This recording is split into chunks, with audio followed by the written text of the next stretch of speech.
Until they bring the streetcars back. Chapter 38.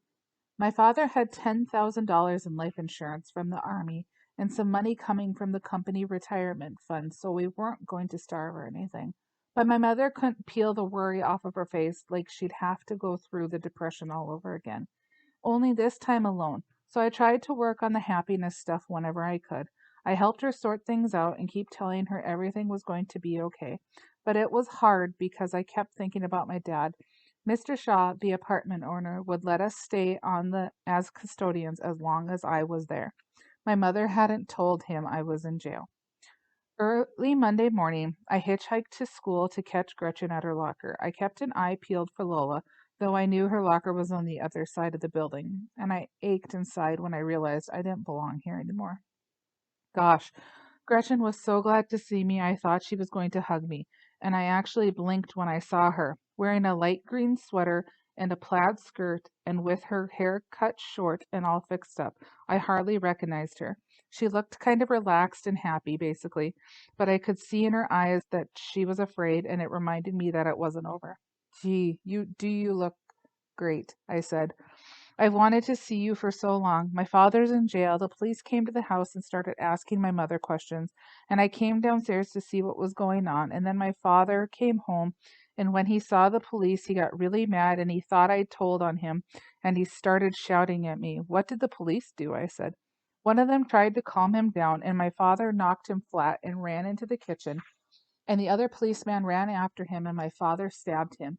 And then the first policeman hit my father with a billy club and knocked him out.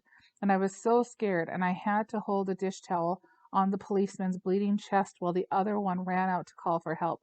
And I told him what my father had been doing to me, and they put me and my sisters in a foster home, and they're so good to us. That's swell. That's great. Did you tell them anything about me?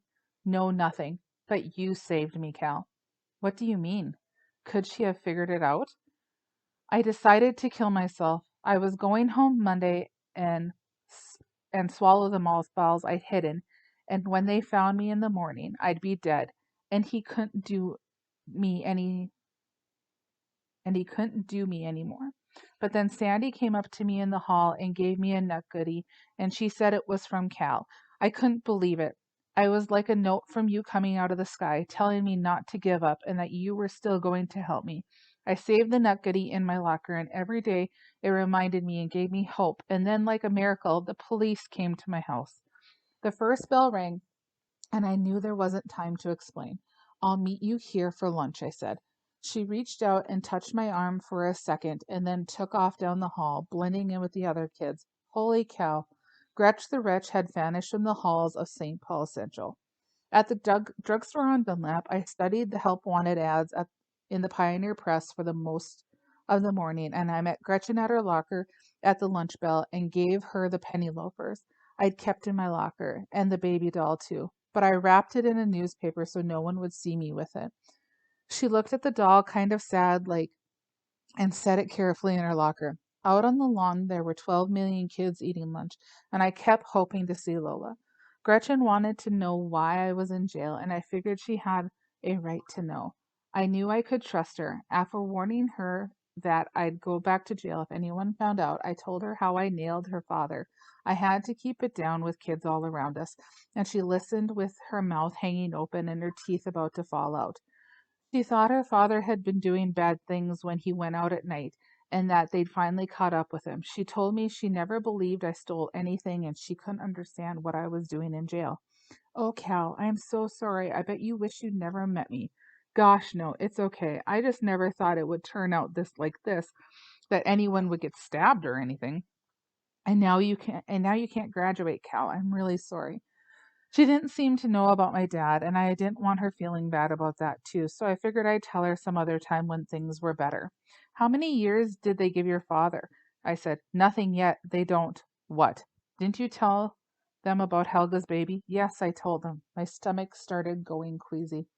You mean that after you told them how he killed a baby, they still might not lock him up? Yes, that's why I made you to promise to never tell anyone it isn't enough. It's like they don't want to know. Did they find the baby? I don't think so. It wasn't in the freezer. Didn't your mother tell them? She's too scared. She lies for him.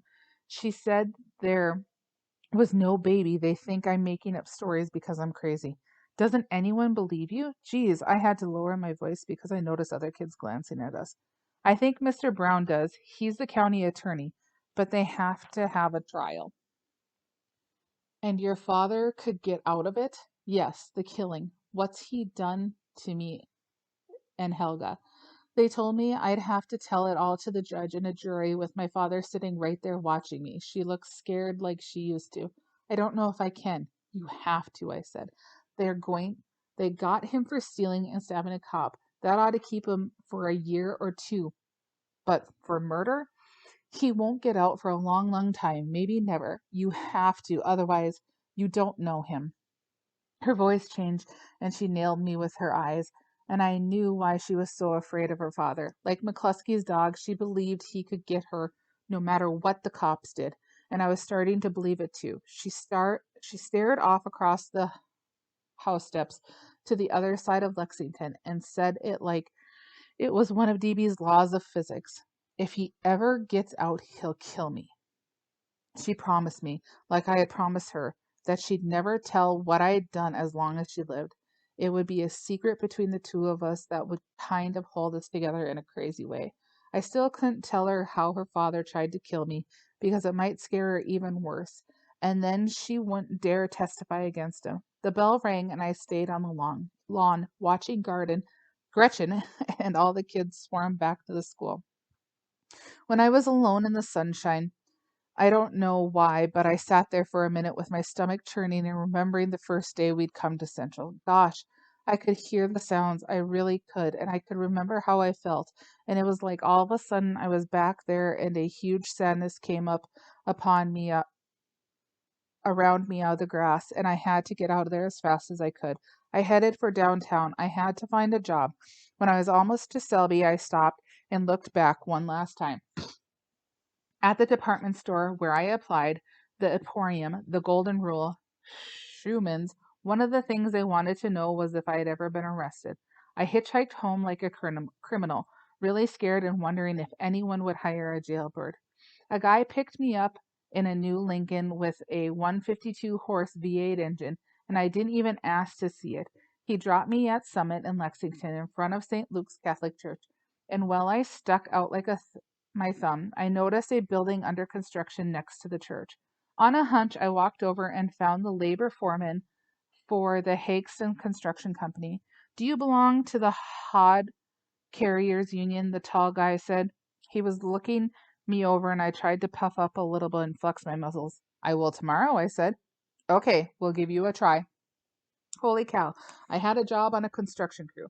I took $50 out of my savings to join the union, but I'd make $1.52 an hour, an unbelievable amount when I'd been working for 55 cents. The work was harder than I thought it would be, and I fell into bed like a zombie every night. We ate all our meals at the kitchen table, staying away from the dining room, like my dad's memory hovered over his empty chair. We were sitting at the table one night when Steve and Jerry pounded at the back door. We bombed over to the flat top for Cokes and fries in Steve's Chevy, and I really felt good, like we weren't afraid of doing stuff with me and they didn't care what people thought.